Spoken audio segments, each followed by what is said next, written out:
কিছুদিন আগে পোস্ট অফিসের তরফ থেকে নোটিফিকেশনের দ্বারা জানানো হয়ে গেছে যে কোন কোন স্কিমের ইন্টারেস্ট রেট ইনক্রিজ হয়েছে এবং কোন কোন স্কিমের ইন্টারেস্ট রেট পরিবর্তন হয়নি। এবং আমরা সেই নিয়ে কিন্তু একটা সেপারেট ভিডিও বানিয়ে রেখেছি। যদি আপনারা সেই ভিডিওটা এখনো অবধি না দেখে থাকেন তাহলে আই বাটন বা ডেসক্রিপশন বক্স ফলো করতে পারেন এই ভিডিও দেখার পর। দেখুন, আজকে আমরা কথা বলবো পোস্ট অফিসের এফডি সম্পর্কে। এছাড়াও পোস্ট অফিসের এফডির কিন্তু অনেক রুলস চেঞ্জ হয়েছে, অনেক নতুন নিয়ম আনা হয়েছে পোস্ট অফিসের এফডিতে, এবং সেগুলো নিয়েও আজকে বিস্তারিত আলোচনা করব। এবং তার সাথে 1 বছর, 2 বছর, 3 বছর বা 5 বছরের এফডিতে বর্তমানে নতুন ইন্টারেস্ট রেট আসার পর নিবেশ করলে আপনারা কীরকম রিটার্ন পেতে পারেন সেই নিয়েও কিন্তু আমরা এই ভিডিওতে আলোচনা করব। এবং কী কী নিয়মে পরিবর্তন আনা হয়েছে সেটার জন্য আপনারা যারা আগে থেকে এফডিতে নিবেশ করে রেখেছেন পোস্ট অফিসে তারাও এই ভিডিওটা কিন্তু দেখবেন, কারণ নিয়মে পরিবর্তনটা আপনাদের জানা থাকলে পয়সা উঠানোর সময় বা অন্য কোনো কারণে, লোন হোক বা যে কোনো কারণেই আপনাদেরকে বিপদে পড়তে হতে পারে। কিন্তু যদি আপনাদের সব জানা থাকে তাহলে আপনারা বিপদে পড়বেন না। সবার প্রথম জানি যে এই পোস্ট অফিসের এফডি মানে ফিক্সড ডিপোজিটকে কী নামে ডাকা হয়। এই পোস্ট অফিসের এফডিকে কিন্তু টাইম ডিপোজিটও বলা হয়, মানে টিডিও কিন্তু বলা হয়ে থাকে। এবার চলুন জেনে নিই কারা কারা এই স্কিমে নিবেশ করতে পারবেন। যদি আপনারা বর্তমানে পোস্ট অফিসে এফডিতে নিবেশ করতে চান তাহলে যে কেউ কিন্তু এই পোস্ট অফিসের এফডিতে নিবেশ করতে পারবেন। দেখুন, আপনারা চাইলে সিঙ্গেল অ্যাকাউন্ট, জয়েন্ট অ্যাকাউন্ট এবং চাইলে আপনারা 3 জনে মিলেও কিন্তু পোস্ট অফিসে এফডি ওপেন করাতে পারবেন। এবং এছাড়াও যদি আপনারা চান যে বাচ্চাদের নামে এফডি ওপেন করানোর জন্য সেটাও আপনারা করাতে পারবেন। সেই ক্ষেত্রে কিন্তু বাচ্চাদের ডেট অফ বার্থ সার্টিফিকেট এবং আধার কার্ড আপনাদেরকে নিয়ে যেতে হবে। এছাড়া যদি আমরা বলে থাকি যে কী কী ডকুমেন্টস লাগবে, তাহলে আপনাদেরকে নিয়ে যেতে হবে প্যান কার্ড, আধার কার্ড এবং তার সাথে আপনাদেরকে ফটো, ইমেল আইডি এবং ফোন নাম্বার। তাহলেই কিন্তু আপনারা পোস্ট অফিসে এফডি ওপেন করাতে পারবেন। কিন্তু পোস্ট অফিসে এফডি ওপেন করানোর আগে আপনাদেরকে পোস্ট অফিসের সেভিংস অ্যাকাউন্ট থাকতে হবে, তবেই আপনারা বর্তমানে পোস্ট অফিসের এফডি মানে ফিক্সড ডিপোজিট ওপেন করাতে পারবেন। এবার চলে আসি ডিপোজিট লিমিট। পোস্ট অফিসে এফডি করাতে গেলে মিনিমাম আপনারা 1000 টাকা থেকে শুরু করতে পারবেন, কিন্তু ম্যাক্সিমামে কোনো লিমিট নেই। আপনারা চাইলে 1 লক্ষ, 10 লক্ষ, 50 লক্ষ যত টাকা ইচ্ছা তত টাকা কিন্তু এই স্কিমে নিবেশ করতে পারবেন। পোস্ট অফিসের এফডিতে আপনারা নমিনি ফ্যাসিলিটি পাবেন কিনা, দেখুন এখানেও কিন্তু আপনারা নমিনি ফ্যাসিলিটি পাবেন এবং পোস্ট অফিসে আপনারা 2 জনকে নমিনিও রাখতে পারবেন। এবার জেনে নিই অ্যাকাউন্ট ট্রান্সফার। দেখুন, এই পোস্ট অফিসের এফডিতে অ্যাকাউন্ট ট্রান্সফার ফ্যাসিলিটিও কিন্তু রয়েছে। মনে করুন আপনি আপনার বাড়ির পাশে পোস্ট অফিসে একটা এফডি ওপেন করিয়েছেন, কিছুদিন পর আপনাকে অন্য কোনো শহরে চলে যেতে হলো এবং সেখানে গিয়ে আপনারা চাচ্ছেন যে আপনার বাড়ির পাশে যে পোস্ট অফিসে এফডিটা ওপেন করিয়েছেন সেটা আপনার এখন যে বর্তমান যেখানে আপনি থাকছেন সেখানে ট্রান্সফার করাতে, তো আপনি চাইলে সেই ফ্যাসিলিটিও কিন্তু পাবেন। এবার চলে আসে ট্যাক্স বেনিফিট। আপনারা 1, 2, 3 বছরের যে এফডিগুলো হয় সেখানে কিন্তু আপনারা কোনো ট্যাক্স বেনিফিট পাবেন না। শুধুমাত্র যে 5 বছরের এফডিগুলো হয় সেখানে একমাত্র ট্যাক্স বেনিফিট পাওয়া যায়। প্রি ম্যাচুরিটি ক্লোজার, আমি বললাম না নিয়মের অনেকগুলো পরিবর্তন হয়েছে, তো এই ক্ষেত্রে যে প্রি ম্যাচুরিটি ক্লোজার এই ক্ষেত্রে কিন্তু নিয়মের একটু পরিবর্তন হয়েছে। যদি আপনারা পোস্ট অফিসে 1 বছরের এফডি করান এবং তারপর যদি 6 মাস হয়ে যাওয়ার পর আপনারা পোস্ট অফিসের 1 বছরের এফডি থেকে টাকা উইথড্র করান বা অ্যাকাউন্ট ক্লোজ করান, তো সেই ক্ষেত্রে কিন্তু আপনাদেরকে পোস্ট অফিসের 1 বছরের এফডির যে ইন্টারেস্ট রেট সেটা দেওয়া হবে না, দেওয়া হবে আপনাদের শুধুমাত্র সেভিংস অ্যাকাউন্টের ইন্টারেস্ট রেট। পোস্ট অফিসের সেভিং অ্যাকাউন্টের ইন্টারেস্ট রেট যেটা শুধুমাত্র 4%, এই ইন্টারেস্ট রেটই কিন্তু আপনাদেরকে দেওয়া হবে। 2, 3 এবং 5 বছরের জন্য যদি আপনারা এফডি করান তাহলে আগে একটাই নিয়ম ছিল, এখন কিন্তু নিয়মের পরিবর্তন আনা হয়েছে। আগে কি নিয়ম ছিল? আগে ছিল এই নিয়ম 2, 3 বা 5 বছরের জন্য যদি আপনারা এফডি করান এবং 1 বছর হওয়ার পর যদি আপনারা সেই এফডি থেকে টাকা উইথড্র করিয়ে নেন বা প্রিম্যাচিউর করান বা ক্লোজ করিয়ে দেন, তো সেই ক্ষেত্রে যে ইন্টারেস্ট রেট পাওয়ার কথা ছিল তার থেকে শুধুমাত্র আপনারা 2% কম পেতেন। কিন্তু এখন কিন্তু আর সেই নিয়ম নেই। যদি আপনারা শুধুমাত্র 2 এবং 3 বছরের জন্য এফডি করান তাহলে 1 বছর পার হওয়ার পর যদি আপনারা সেই এফডি ক্লোজ করিয়ে দেন বা প্রিম্যাচুরিটি ক্লোজ করান, তো সেই ক্ষেত্রে কিন্তু আপনারা শুধুমাত্র যেই ইন্টারেস্ট রেট দেওয়ার কথা ছিল তার থেকে 2% কম পাবেন। 5 বছরের এফডিতে আগে যা নিয়ম ছিল প্রি ম্যাচুরিটিতে সেটা ছিল 0 থেকে 6 মাসের মধ্যে যদি আপনারা ক্লোজ করাতে চান তাহলে কিন্তু আপনারা 5 বছরের এফডি ক্লোজ করাতে পারবেন না কোনোভাবেই না। এবং তারপরে 6 থেকে 12 মাসের মধ্যে যদি আপনারা ওই 5 বছরের এফডি ক্লোজ করাতে চান তো সেই ক্ষেত্রে আপনাদেরকে দেওয়া হবে সেভিংস ব্যাঙ্ক অ্যাকাউন্টের ইন্টারেস্ট রেট মানে 4%।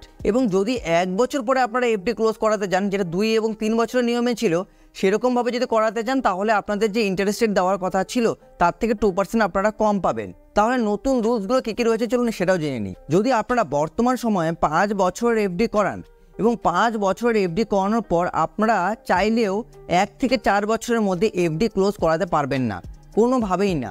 এবং 4 বছর পরে গিয়ে আপনারা এফডি ক্লোজ করাতে পারবেন এবং সেখানে আলাদা নিয়ম রয়েছে। কিন্তু 1 থেকে 4 বছরের মধ্যে আপনারা এফডি ক্লোজ করাতেই পারবেন। আগে যেরকম করানো যেত এখন সেটা কিন্তু করানো যায় না।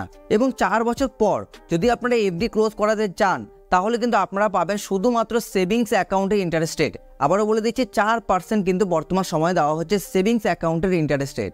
1, 2 এবং 3 বছরের যে এফডির নিয়ম ছিল আগের সেগুলোই রয়েছে। শুধুমাত্র যে 5 বছরের যে এফডি রুল ছিল যেটা ট্যাক্স সেভিংসের ক্ষেত্রে পড়ে, তো সেই রুলসেই কিন্তু পরিবর্তন আনা হয়েছে। এবং এই বিষয়ে যদি বিস্তারিত একটা ভিডিও আপনাদের দেখার ইচ্ছা থাকে তাহলে আই বাটন এবং ডেসক্রিপশন বক্স ফলো করতে পারেন। ওখানে আমরা কিন্তু ক্যালকুলেশন করে বুঝিয়ে দিয়েছি যে আপনাদের 5 বছরের এফডিতে কত টাকার ক্ষতি হতে পারে। এবং 5 বছরের এফডিতে আরেকটি নতুন জিনিস কিন্তু ইনপুট করা হয়েছে, এক্সটেনশন। দেখুন এখানে যদি আপনারা 5 বছরের জন্য এফডি করান এবং ম্যাচুরিটির পর যদি আপনারা চান যে আরও 5 বছরের জন্য এক্সটেন্ড করাতে, তাহলে কিন্তু আপনারা আরও 5 বছরের জন্য এফডি এক্সটেন্ড করাতে পারেন। নতুন ইন্টারেস্ট রেট অনুযায়ী যদি আপনারা বর্তমানে এফডিতে নিবেশ করেন তাহলে 1 বছরের জন্য নিবেশ করলে আপনারা ইন্টারেস্ট রেট পাবেন 6.9% এবং 2 বছরের জন্য নিবেশ করলে আপনারা ইন্টারেস্ট পাবেন 7%, 3 বছরের জন্য করলে 7.1% এবং 5 বছরের জন্য যদি আপনারা এফডিতে নিবেশ করেন তাহলে আপনারা পাবেন 7.5% ইন্টারেস্ট রেট। দেখিনি আমরা যদি 1 বছরের জন্য 1 লক্ষ টাকা নিবেশ করি তাহলে আমরা কীরকম রিটার্ন পেতে পারি। 6.9% বর্তমান কিন্তু ইন্টারেস্ট রেট। যদি আমরা 1 বছরের জন্য 1 লক্ষ টাকা নিবেশ করি তাহলে আমরা কিন্তু টোটাল রিটার্ন পাবো 1,07,080 টাকা।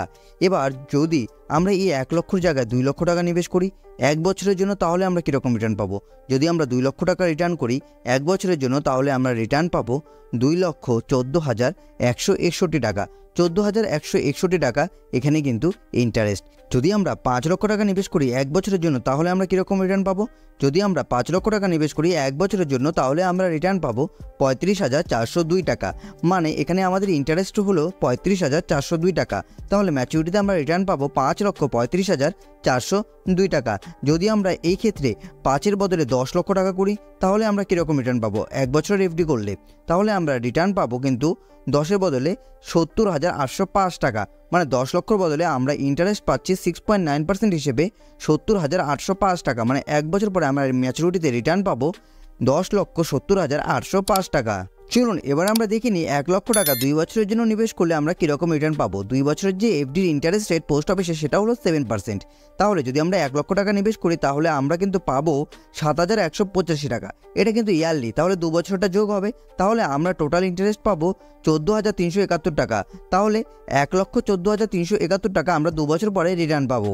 যদি আমরা 2 লক্ষ টাকা 2 বছরের জন্য ইনভেস্ট করি তাহলে আমরা কীরকম রিটার্ন পাবো। যদি আমরা 2 লক্ষ টাকা 2 বছরের জন্য ইনভেস্ট করি তাহলে আমরা রিটার্ন পাবো কিন্তু 14,371 টাকা করে প্রতি বছর। তাহলে আমরা মোট ইন্টারেস্ট পাবো 28,743 টাকা।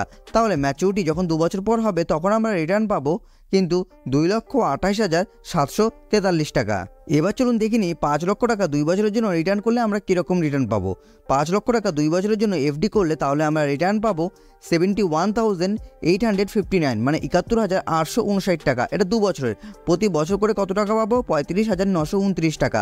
তাহলে ম্যাচুরিটিতে পাবো 5,71,859 টাকা। এবার চলুন দেখিনি 10 লক্ষ টাকা 2 বছরের জন্য যদি আমরা এফডি করি বা টিডি করি তাহলে আমরা কীরকম রিটার্ন পাবো।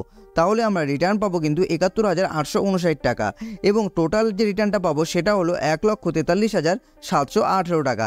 তাহলে মোট যে রিটার্নটা দাঁড়াবে 2 বছর পর ম্যাচুরিটিতে 10 লক্ষ আমরা নিবেশ করেছিলাম, 1,43,000 আমরা পেয়েছি, তাহলে 11,43,718 টাকা। এখানে 3 বছরের জন্য এফডি করলে 1 লক্ষ টাকা কীরকম রিটার্ন পাবো। 3 বছরের এফডি করলে আপনারা কিন্তু ইন্টারেস্ট রেট পাবেন 7.1%। তাহলে 1 লক্ষ টাকা নিবেশ করলে আপনারা যে রিটার্নটা পাবেন সেটা হলো 7,291 টাকা। এখানে টোটাল ইন্টারেস্ট দাঁড়াবে 21,873 টাকা এবং টোটাল কিন্তু আপনারা পাবেন 1,21,873 টাকা। এবার চলুন দেখিনি 2 লক্ষ টাকা 3 বছরের জন্য যদি আমরা ইনভেস্ট করি তাহলে আমরা কীরকম রিটার্ন পাবো এবং 7.1% ইন্টারেস্ট রেট। তাহলে আমরা প্রতি বছর পাবো 14,582 টাকা এবং 3 বছরে মোট যে ইন্টারেস্ট দাঁড়াবে সেটা হলো 43,747 টাকা। তাহলে টোটাল গিয়ে আমরা যেটা রিটার্ন পাবো সেটা হলো 2,43,747 টাকা। এবার চলুন দেখিনি 5 লক্ষ টাকা 3 বছরের জন্য নিবেশ করলে আমরা কীরকম রিটার্ন পাবো।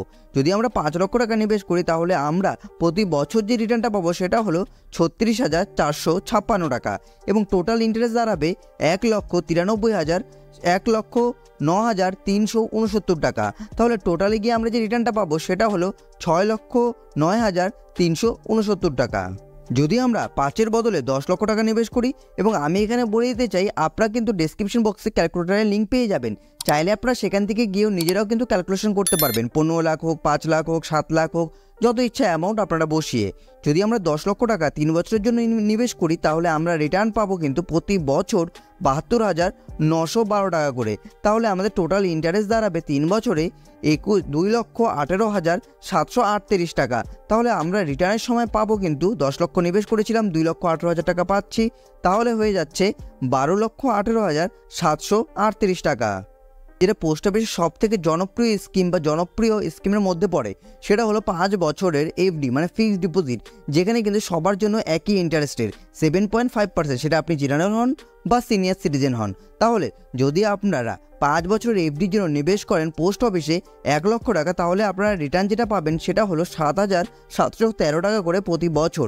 তাহলে 5 বছর পরে আপনারা যে রিটার্নটা পাবেন সেটা হলো 38,567 টাকা। এটা কিন্তু ইন্টারেস্ট। তাহলে আপনারা যখন আপনারা রিটার্ন নেবেন পুরো 5 বছর পর, তখন আপনারা রিটার্ন নেবেন হলো 1,38,567 টাকা।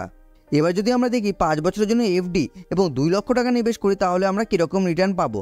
যদি আমরা 2 লক্ষ টাকা নিবেশ করি, তাহলে আমরা প্রতি বছর যে ইন্টারেস্টটা পাবো সেটা হলো 15,427 টাকা করে, এবং টোটাল ইন্টারেস্ট দাঁড়াবে 77,135 টাকা।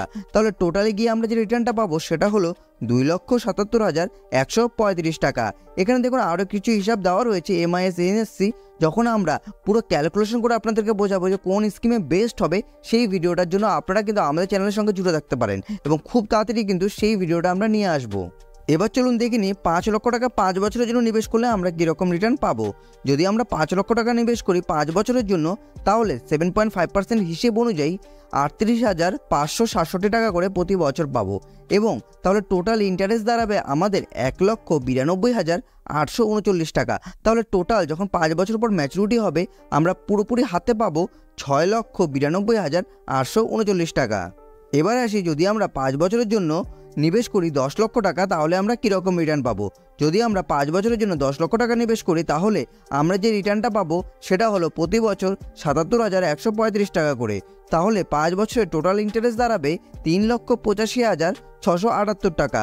তাহলে টোটাল যে রিটার্নটা আমরা পাবো সেটা হলো 13,85,678 টাকা। তো আশা করব পোস্ট অফিসের এফডি মানে ফিক্সড ডিপোজিট বা টাইম ডিপোজিট নিয়ে আপনাদের মধ্যে আর কোনো প্রশ্ন নেই। যদি এরপরেও কোনো প্রশ্ন থাকে তো নিচে কমেন্ট বক্সে জিজ্ঞাসা করতেই পারেন। এবং আমরা কিন্তু আজকে বিস্তারিতভাবে আলোচনা করেছি নতুন নিয়মে কী কী পরিবর্তন আনা হয়েছে, এবং আপনাদের কী কী বিষয় মনে রেখে এই পোস্ট অফিসের এফডিতে নিবেশ করতে হবে। যদি আপনাদের ভিডিওটা একটুকু ভালো লেগে থাকে, তাহলে চ্যানেলটিকে সাবস্ক্রাইব করে আমাদের সাপোর্ট করতে কিন্তু ভুলবেন না। যদি ভিডিওটি ভালো লেগে থাকে, ভিডিওটি বন্ধুবান্ধব এবং গুরুজনদের সাথে শেয়ার করে দেবেন। ভিডিওটি দেখার জন্য আপনাদেরকে অসংখ্য ধন্যবাদ।